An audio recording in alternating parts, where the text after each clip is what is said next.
profesi psikolog. Nah, ayeuna ibu waktos. Waalaikumsalam, mangga biasa. Abdi Asna, abdi psikolog anu damel di Klinik Kesehatan Jiwa Harmoni. Mangga naon anu bade ditaroskeun? Untuk nuhun Bu, abdi hargaan pisan karya salah kumaha carita awalan dugi ibu tiasa janten psikolog sukses seperti ayeuna. Sakawitna abdi memang resep karena dunia psikologi ti SMA. Abdi ningali seueur rerencangan anu gaduh masalah pribadi tapi bingung kudu curhat ka saha. Tidinya abdi ngarasa hayang ngabantu batur supaya henteu ngarasa nyalira. Beres abdi kuliah di Fakultas Psikologi. Meneruskan praktek konseling sareng alhamdulillah ayeuna tiasa ngabuka layanan terapi sorangan. Naon motivasi utama anu ngadorong ibu tetap semangat dina profesi ieu? Motivasina nyaeta rasa bagja nalika ningali klien anu awana putus asa. Jadi leunjeur deui, tiasa nampa diri sarta balik produktif. Eta nu ngajadikeun abdi yakin yen profesi ieu penting pisan pikeun masyarakat. Dina prosesna tantangan naon anu paling berat pikeun psikolog? Tantangan paling berat teh ngontrol emosi pribadi.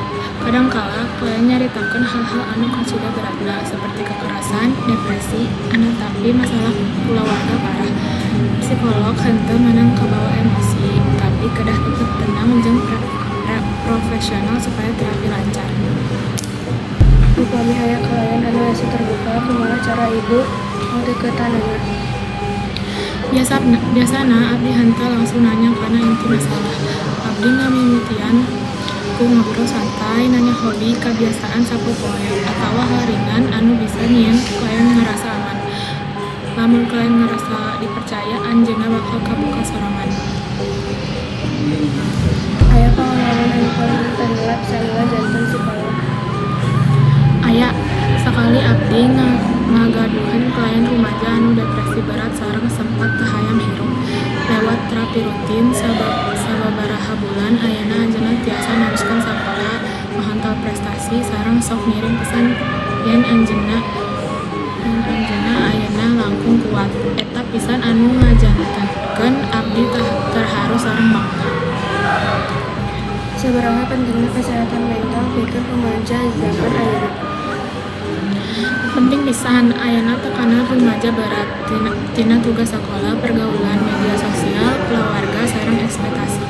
Upami kesehatan mental teu dijaga, bisa mengaruhan prestasi, hubungan sosial, sareng masa depan. Kusabab eta rumaja kedah tiasa ngobrol jeung batur, ulah dipendem sorangan. Pesan ibu kanggo rumaja anu acan wani konsultasi ka psikolog kumaha? Psikolog henteu nakutkeun, ulah izin minta bantosan sabab sadaya jalma peryogi batur anu bisa ngadengekeun. Terakhir Bu, naon anu kedah dipersiapkeun lamun hayang jadi psikolog anu sukses? Kudu rajin diajar, kuat mental, jujur sabar, sareng teu ngejudge batur. Oge terus latihan komunikasi jeung empati. Psikolog teh profesi kalayan tanggung jawab anu luhur. Nuhun pisan Bu Asna parantos ngabagi pengalaman sareng inspirasi. Mugi wawancara ieu janten motivasi kanggo murid-murid anu hoyong neruskeun kuliah psikologi. Sami-sami, mugia bermanfaat sareng mugia sagala cita-cita tiasa kakontal. Dilujeng diajar sareng tetep jaga kesehatan mental. Saya Bu atuh nuhun abdi pamit. Mangga,